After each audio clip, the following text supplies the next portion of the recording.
Speaking of Twitter, what did you think of Twitter suspending the account of a sitting president? So that was a very, very, very important event in world history, technology history, etc. There's like several different implications of it, right?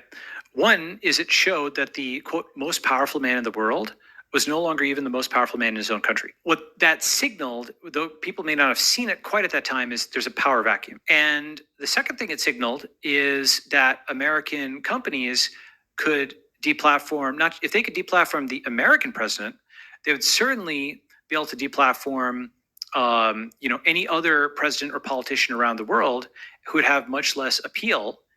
And many other countries, by the way, like don't necessarily trust the U.S. because, after Iraq and other kinds of things, you could easily imagine the U.S. drumming up some case against some country. They're a dictator. They're harboring terrorists, and then poof, the lights go out. Poof, they're all deplatformed off social media. Poof, the troops go in. Right?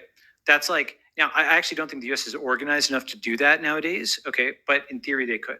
Like imagine like what Russia did in Ukraine, but like what the US did in Iraq, except Iraq was on social media and like Saddam was tweeting, I'm innocent, I don't have it. Poof, misinformation, fact check, deplatformed, etc. Right.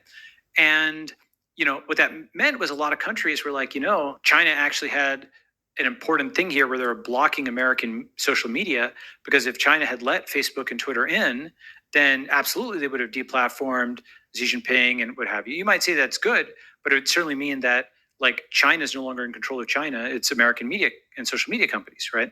So maintaining sovereignty means control over your communication and transaction channels. That's like one conclusion. On the other hand, there's a different conclusion, a third conclusion you can take from it, which is we need to decentralize. We need to have, cryptocurrency, decentralized platforms for things, right? And so what I think is that the result is actually both, right? You go from these American platforms that kind of straddled this intermediate for a long time of both being international and neutral, and then like, America-based companies with American CEOs, right? And you take that and it goes into both national stacks and neutral protocols. Okay. So the America stack eventually just becomes the America stack, right? That's say like all the major tech companies, they're now every civilization zone will build its own neutral protocols. So China already has them, right? Or rather, I should be more clear. Every civilization zone will build its own national stack. China already has this. They have a full stack that competes with Google and Facebook and so on and so forth. It's like a full stack of things. Russia has this to some extent. It's got like Yandex, right? Korea has Naver. India has Flipkart. The Europeans have like some stuff, and South Americans have like Mercado Libre. They've got pieces of this, okay? They're not the full ecosystem. But what I think is over time, every language region, and I think actually that's the true borders of the internet, by the way. It's not the US and Canada. It is the English internet, the Chinese internet, the Russian internet, the Spanish internet, the Portuguese internet, right? Why Portugal? Because it's got Brazil, right?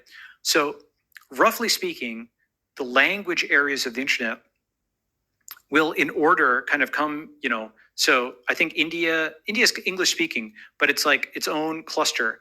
I think you're going to see a whole parallel set of services arise that are the peers of the American tech companies, but in Web3 in India over the next 10 years. I think it's going to be one of the least anticipated things that's going to happen because people think of individual Indians as competitive, right?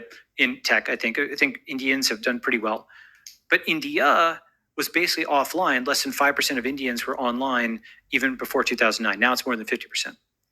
And so they're going to be a huge player in what is to come, and they're going to build a bunch of things. And a bunch of things they build are going to be Web3 because China and big chunks of the US won't be able to do that. So it's a competitive advantage for India, okay?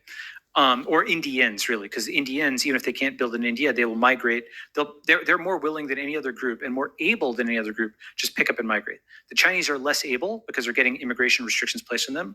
The Americans are less willing because they think, leaving America is unpatriotic. Coming to America is really good. It's a nation of immigrants. It's also a nation of immigrants. We don't usually think about that. So Americans are less willing to leave. Chinese are less able to leave. Indians are willing and able to leave, so they'll be able to go and build a lot of these services. So you get this disjunction into national stacks and neutral protocols. The national stacks are set up within these language zones that have the scale to build like local versions. And those are going to have deplatforming and other things that kind of, it might be a consortium of Spanish language countries or of Russian language countries or of, the Arabic language countries that manage their kind of things. They've got the scale to build these platforms. And then they have, the Arab League determines what is, being able to be posted on these or not. So it's sort of like local governance for these national stacks. And then neutral protocols are what the global international law is.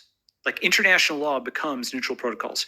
I actually wrote, and that's actually a really deep concept, I think.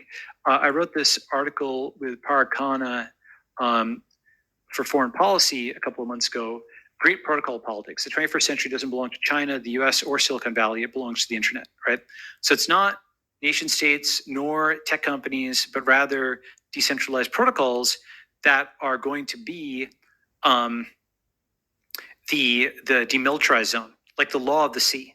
The law of the sea is like this. The sea is a neutral zone. International waters are a neutral zone, and crypto protocols are like the law of the sea. And so countries, obviously they want to have control domestically, but think about their phone system. It doesn't just place domestic calls, it places international calls, right?